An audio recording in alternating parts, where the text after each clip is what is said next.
Staring down a fourth straight defeat, Fred VanVleet puts the Toronto Raptors on his back and absolutely dominates in the clutch. So in today's video, we revisit why he is the leader that this team needed and why he might be putting together an all-star caliber season. Let's get into it.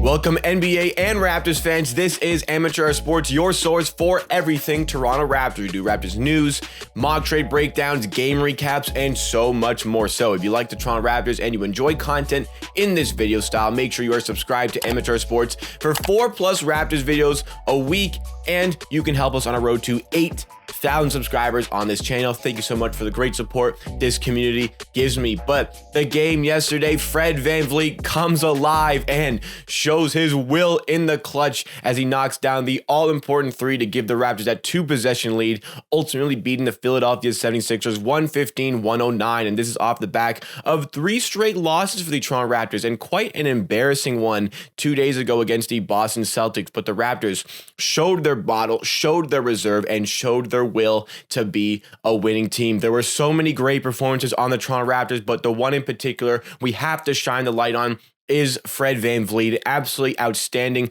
32-point night, 6 rebounds, 7 assists, and 6 for 11 shooting from 3. The Toronto Raptors actually started knocking down some 3-pointers. Fred VanVleet was absolutely sensational in this game, especially in the first half when there wasn't really a ton of help from other players. Fred was the man to keep us alive and keep us with any sort of hope in this game. There were some occasions where it seemed like Philly were going to pull away. There were some occasions where it seemed like the Raptors were going to pull away. But I love this matchup, and I love the way the Raptors played in this one. No Pascal Siakam for the Raptors and no Joel Embiid for the Philadelphia 76ers, but it all comes down to the big moments in the clutch. And it seemed like it was a repeat of a story that we've had all of last season and a little bit at the start of this season. The Raptors were up by a generous amount very late on in the game, and that's when the offense goes cold. It continues to happen. The Philadelphia 76ers all of a sudden got back in this game. I think it was 107-100 for the Raptors, and then Philly make it 109-107 before Gary hits a big 3, and then Fred VanVleet hits a bigger 3 and shows off, well, something else bigger. But Fred VanVleet, over the course of the game, was hitting big shots like this all over the place, and it's so refreshing to see the Raptors finally come alive in the clutch, and the 3-pointers are finally starting to fall for us again. So the half-court offense was a lot better in this game, but the half-court offense is very reliant on the 3-ball, because if the Raptors aren't hitting the 3-pointers, then the opposition team, especially a team like the 76ers, can kind of just clog the paint up, not allow our slashers to get to the rim. But once you start hitting those threes, it just opens up the rest of the game for yourself and for your teammates. And it all gets started with your leader, especially when Pascal Siakam is out. Fred VanVleet is the leader, and he is the leader that this team needed. When Kyle Lowry left the team in the summer, there were question marks about who is going to be the leader of this team. Now, you'd like everybody on any given night to kind of chip in. Sometimes it's this guy, sometimes another guy.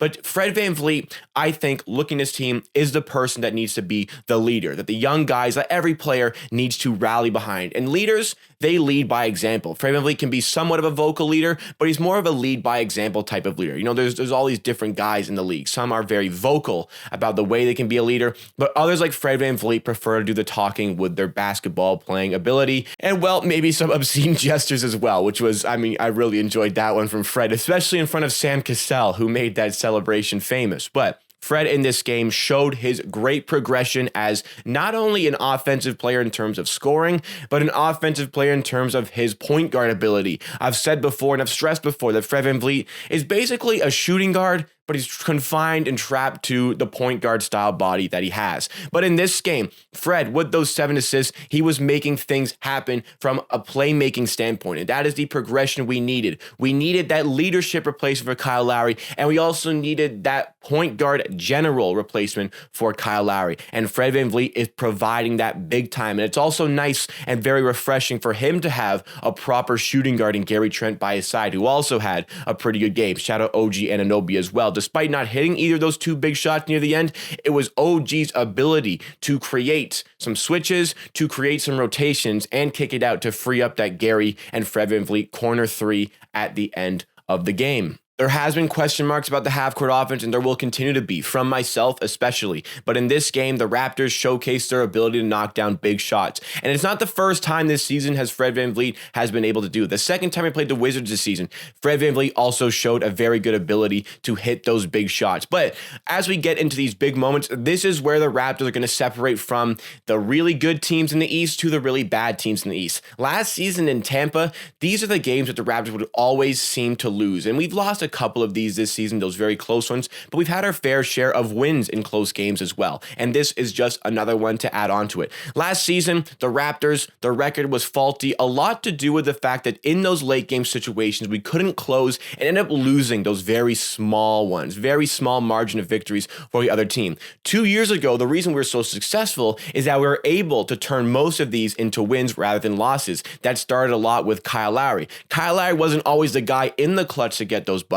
He was very good at doing it, but Kyle Lowry had the peace of mind and the basketball IQ to know where the right play was, where the right matchup, where the right switch was to make sure the Raptors get the best possible shooting opportunity in those situations. Fred VanVleet is starting to kind of develop the keen mind to do that. Sometimes I feel like it's a little bit too isocentric in the clutch, but this was a good indication of what he can do in those situations. But we have to remember, it did almost go sideways for us as the 76ers took that 109-107 lead. And Gary Trent hit a monster three, a very contested and tough shot to give the Raptors that 1-point lead. But the defense does its job to a degree down the stretch, and the Raptors get the win. So Fred VanVleet, what can he do individually this season? Because I think as a defender, he is actually one of the best post defenders in the league as a whole. If you look at all post defenders, Fred VanVleet, if you look at those advanced statistics, is actually one of the better post defenders in the league, despite being like 6 feet tall. And that is remarkable. He's also one of the best point guard defenders in the league. That is no secret. He's one of the best at getting steals, always in the NBA, one of the top in getting deflections. It's time for Fred VanVleet to be recognized as an all defense caliber defender, but showcasing what he is now on offense with an Eastern Conference that doesn't have Ben Simmons or Kyrie Irving to make one of those all-star spots. Well, I think Fred VanVleet might just have a case for the all-star team. Last season, I think he had a big case. This season, an even bigger case, especially with those point guards that I mentioned not being available for selection. So I think that Fred VanVleet for sure has a very good chance in making the all-star team. What he has got to do is continue to perform like this as a scorer and as a point guard and as a defender. Right now, all these things are happening. A little bit more consistent in those late game situations. I've been critical of him in some games, but in the second game, we played against the Washington Wizards. And in this game, those big shots down the stretch are what enabled the Raptors to get that victory. Another factor that may come into play is his output and his workload. I mean, Nick Nurse is playing this guy 40 minutes per game. And I'm sorry, but Fred VanVleet can just simply not sustain that many minutes per game throughout the season. And Nick Nurse in a press conference yesterday was talking about how he needs to play Delano Banton more. Well, Nick, if you want to play Delano Banton more, then go ahead. But I think the difficulty right now is every time Fred VanVleet comes off the floor, the team just does not look anywhere near as good. It's almost like you can't take him off the floor. And if you do, you're like, oh my goodness, we need to put him back in right away. There's no real respite for the Raptors when Fred VanVleet comes off the court. So we need some other guys to step up in his absence. We need some scoring to step up in his absence. So if we can get a lineup where maybe Gary Trent's on the floor when Fred VanVleet isn't, so we can provide that shooting, Simi Hyluk as well on the floor with those guys, with Delano Banton as a point guard, he provides the size, but you also have that floor spacing with the outside shooting. And I really don't want to see Boucher and Precious Achiuwa on the floor together. I get Boucher had a good game yesterday, that it was a solid performance offensively. Defensively, still some mistakes made by Chris Boucher, so let's not see Precious and Boucher together on the floor. Please, Nick Nurse, please and thank you. But for Fred VanVleet in particular, try to get him a little bit more rest, but I mean, I can understand Nick Nurse, 3-game losing streak. You got to get tired of losing. You're going to get tired of losing, and you realize you can't take Fred VanVleet off the floor. But the fact that we are tired of losing, tired of being in those positions is great. Fred VanVleet decided he's not losing. Nick Nurse decided he is not losing this game by not playing Fred VanVleet the 40 minutes that he got. So the Raptors, they bounce back, get a big win. They stay above 500. Now they look towards a game against the Detroit Pistons at home, where we've struggled. We're 2-5 at home. 5-1 away, very much a contrast to what we usually expect from the Raptors. So let's get a win at home against the Pistons. Let's move to 8-6 before we have a very tough West Coast road trip. Some inferior teams we're going to play against, but it's always difficult to go play on the road, especially in those West Coast settings. But who knows? I mean, who knows? Right now, we're really good away from home. So let's see if that continues to grow. But I mean, that game against the Pistons, that's simply got to be a victory. Shout out VanVleet. Get him on the all-defense team. Get him on an all-star team. Keep fighting. Keep playing like this. This Raptors team is full of fighters.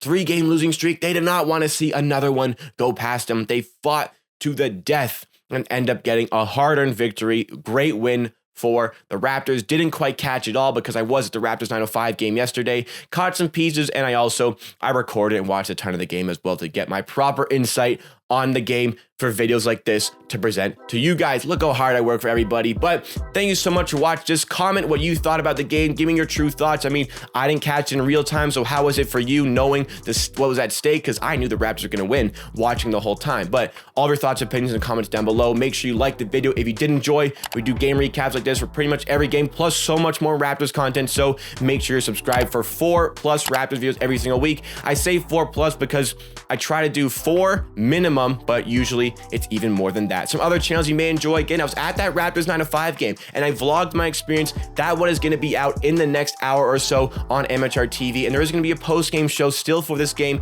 coming out very soon or already out on MHR Clips. Check those videos out, and I'll see you again next time for another video.